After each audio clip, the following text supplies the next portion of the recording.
দাদু যখন আমাদের সাথে লন্ডনে ছিলেন গত বছর প্রথমের দিকে, উনি যখন এসেছিলেন তখন হাসপাতালে ছিলেন কিছু চিকিৎসার জন্য।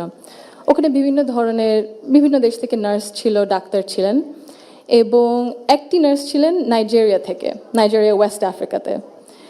আম্মা আব্বা একদিন দাদুকে সকাল সকাল দেখতে গেছিল। তো নার্স তারপরে বললেছে যে, ও আমি তো আপনার মাকে চিনেছি। আম্মু আব্বু বললো, কিভাবে? আপনার মাই প্রথম ইলেক্টেড প্রাইম মিনিস্টার বাংলাদেশের না? আম্মু আব্বু তো অবাক, হ্যাঁ আপনি কিভাবে জানেন?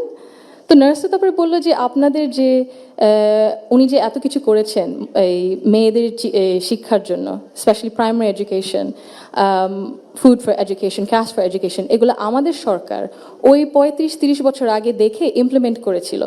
আর ওই কারণে লক্ষ লক্ষ মেয়েরা গ্রাম অঞ্চলে, ওদের দেশে গ্রাম অঞ্চলে বিভিন্ন জায়গায় সদরে এখনো শিক্ষা পাচ্ছে, অন্তত প্রাইমারি এডুকেশন লেভেলে। সো ভাবলাম একটু শেয়ার যদি করি, এখানেই করবো আপনাদের সাথে।